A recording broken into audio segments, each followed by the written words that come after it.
Hello, and welcome to episode 2 of The Quiet Panic.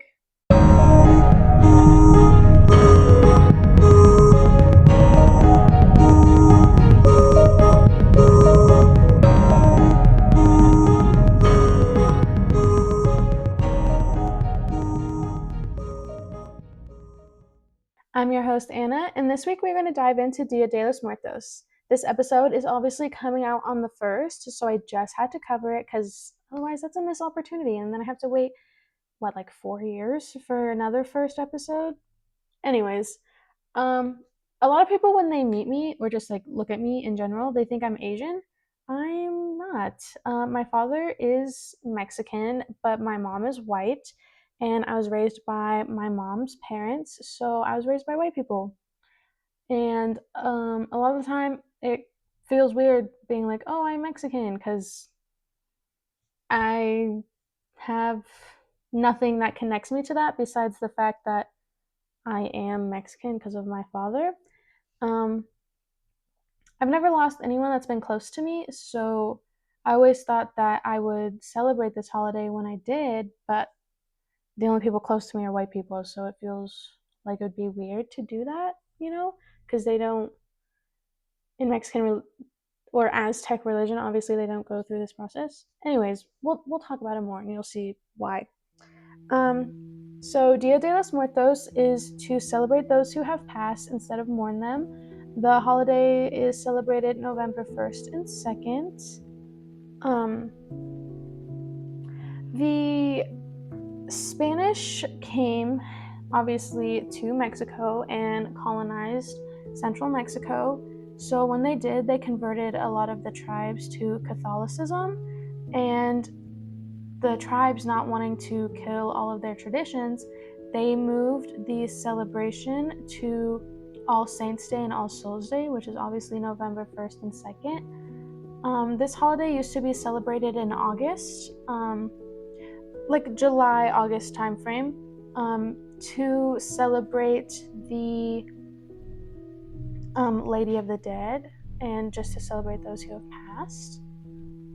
The Aztecs and other tribes believed that death was inevitable and a part of life, but it wasn't the end, instead a continuation. Where did the indigenous people of Mexico believe they went when they died? That would be Mictlan. Sorry if I'm pronouncing that wrong. I'm trying not to say too many Spanish words because obviously I don't speak Spanish. After completing the 9 levels of Mictlan, they would be a part of this cosmic universe. Presiding over Mictlan are Aztec gods. I'm not going to say their names because I don't want to butcher. So it's the skeletal god of death and his wife, also known as Lady of the Dead. Each level that they go through represents an earthly existence that the soul has to confront and ultimately release. This journey begins in level 1, the place of the dog.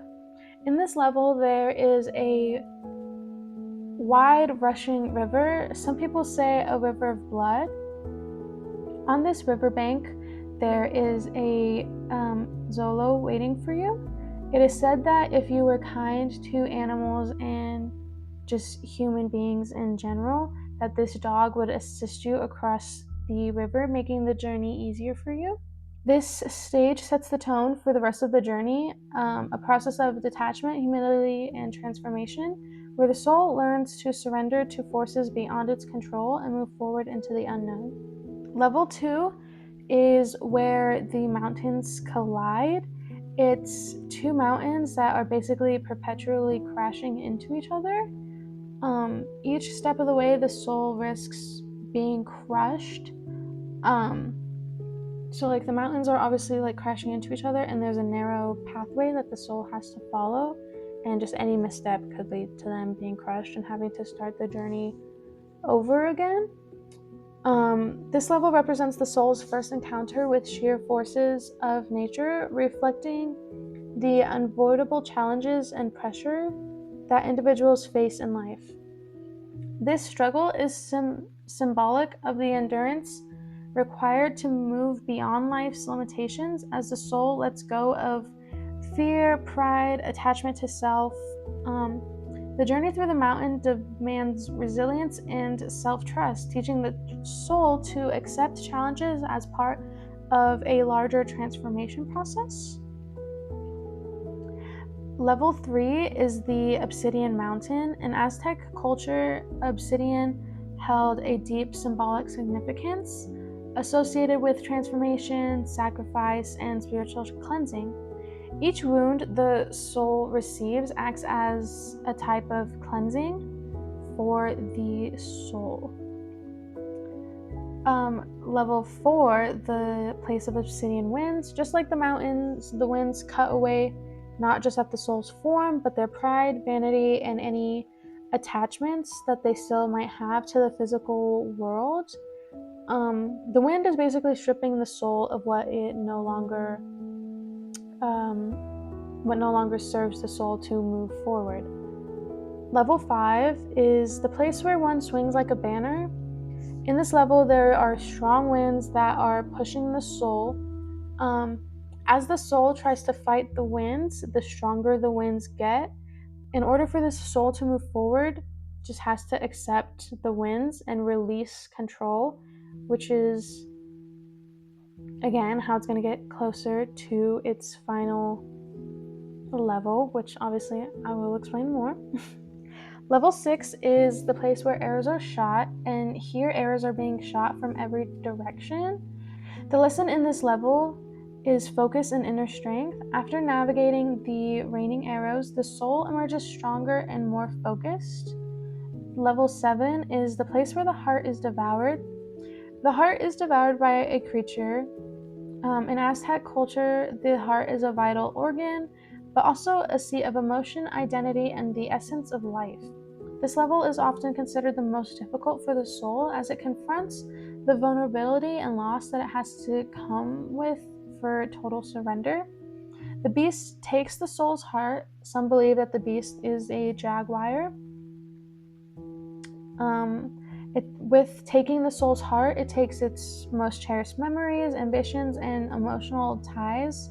The soul has basically given up its core self, and it's no longer tied to an individual identity, accepting that it no longer exists as an individual, but is now slowly getting closer to being interconnected to the circle of life and death.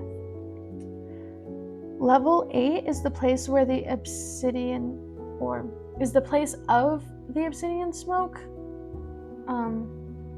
The soul in this level is surrounded by pitch black smoke, and it alters all sight and direction, and it symbolizes the soul's confrontation with the unknown. The soul has to let go of the need for answers to be able to move forward, and this place really serves as the final cleansing. Now, level 9 is the place of resting souls. It's simply not a place of rest, but also a place of profound integration. As I had already said, the Aztecs believed that death isn't the end, but a continuation. And here the soul is finally in harmony with the cosmos and is able to just finally rest. Now, I used one main source for identifying all the levels, but different sources say that the levels have different things, or it's a different order, or whatever. So, what I had found is that obviously some said that level 1 is a river of blood, and that level 5 is shifting sands, and level 7 is instead called where the banner are held, and level 8 is a narrow path. I think it's such a cool belief that pretty much no matter what, you go through this journey and you end in a resting place. In Christianity, obviously, you either go to heaven or hell, depending on your actions through life. So it's kind of interesting to see that in the Aztec culture, you have to go through this journey and it's a long, hard journey that's treacherous, and it's not really easy for a lot of people because no one wants to give up control and identity of themselves. Really, you continue to want to improve yourself. Anyways, at least I hope you do. Back to the actual holiday. Ofrendas are set up on the 31st and taken down on the 2nd. Ofrendas are an altar that are used to remember the dead. Some ofrendas incorporate the 4 elements, earth being the food that they prepare for the dead, and water is for purification, so they'll just leave whether a bowl of water, a cup of water, a pitcher of water. There is going to be water on the ofrenda. And then fire is the candles that they light for the path of the souls to travel. And air can be represented with papel picado. Oh, kill me. This paper predates the Spanish conquest and was originally an Aztec art form. Traditionally, it was made by skilled artists cutting intricate patterns into 50 sheets of paper at a time.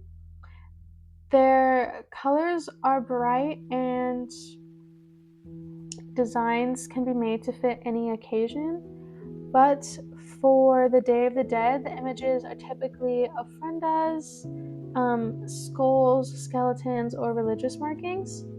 Some believe that the souls can pass through these designs. It is believed that marigolds guide spirits back to the land of the living with their bright colors and smells. Most ofrendas are displayed in one's homes, but cities often do display ofrendas in public. It's often dedicated to historical events or important cultural figures, or it can serve as memorials for national tragedies. In Mexico, I believe they have an ofrenda for a major earthquake that they had happen there, and they had lost a lot of people. It is believed that spirits get hungry on their journey back to the land of the living, so food is a must. Some foods that are made for the holiday are sugar cookies in the shape of skulls, or a special bread called pan de muerto. This bread is a sweet bread made with orange water, and it's dusted with sugar and has designs cut into it, whether it's a cross or a skull. The deceased are remembered with visits to the cemetery, and some people will leave food on the graves for them. Some will clean the tombstone and just general pickup of the gravesite. Bigger cities in Mexico celebrate this holiday with parades. In these parades, you will see people paint their faces and wear elaborate costumes to emulate the calavera. It is believed that the gates to the land of the living open at midnight on the 31st of October. The first day is to celebrate children, the Day of the Little Angels, and the second day is the adults, Day of the Faithful Departed. October 27th is also used to celebrate animals. Most people will build a small ofrenda for their pets to honor them. There are spirit guides to help those travel from spirit realms. So any animal, really, it can be a spirit guide. Now, there is a lot of misconception that this holiday is used to worship the dead, and some people call it the Mexican Halloween. And this really couldn't be farther from the truth, and of course is just used as a thing of hate to say about this celebration. This holiday is used to celebrate and honor and remember those who have passed. There was a part in an article that I had read that said, you welcome your dead with food, with color, with the same warmth you would a friend returning home after a long journey. You cook for them, decorate for them, tell stories that make you laugh and cry in the same breath. And I feel like that's a perfect way to describe the holiday. It's everyone grieves in different ways, obviously, and I feel like this is a good way to grieve because you are remembering the people that you lost and you're remembering them in a happy light and you're celebrating them, and you're not really thinking too much about the fact that they're gone. And even if you are, you know that they're in a place of happiness and love, and they come back to you every year and you can celebrate them. If you happen to visit Mexico during this time, please, please, please, please, please, please, please, please, please be respectful. Talk quietly. Obviously, ask before you take pictures if someone's ofrendas. Never step on graves or marigold petals. Oh, yeah, I don't know if I said this. People will lay out the petals in a path from the grave to people's homes, especially if they still live close to where their relatives were buried and whatnot. But just please be respectful. Obviously, if you are visiting Mexico during this time and you happen to see these celebrations happening, I hope you guys enjoyed this episode. I know it was a short one. I do tend to talk really fast. So yeah, I hope that itches your guys' little ADHD brains, right? Next week's episode probably will be a little bit of a longer one. I'm going to be covering the serial killer Ed Kemper, so I'm getting into all the dirty details. Not that I want to. Anyways, I would love to have an episode of listener stories, so please, please, please, please send me an email to thequietpanic@gmail.com. Basically, if you have a ghost story, a paranormal, or ghost and paranormal are the same thing, a true crime story, an alien story, just a crazy story, I would love for you to send them to me so I can share them on the podcast. If there's any topics that you would like me to cover, send me an email or a DM. My Instagram is The Quiet Panic Podcast. If you have any pointers or tips or advice, I would also love to hear that. Right now, you can listen to this podcast on Spotify, Apple Podcasts, Amazon Music at The Quiet Panic. You can also watch on YouTube, if that's more your thing, at The Quiet Panic Podcast. I know that my editing is kind of bad. Audio editing is obviously fine, but my video editing, I know, could use some work. So I am trying, guys, I promise. Anyways, I can't wait for next week's episode, and I hope you guys really enjoyed this episode. Stay cautious and stay curious, especially if you feel the quiet panic.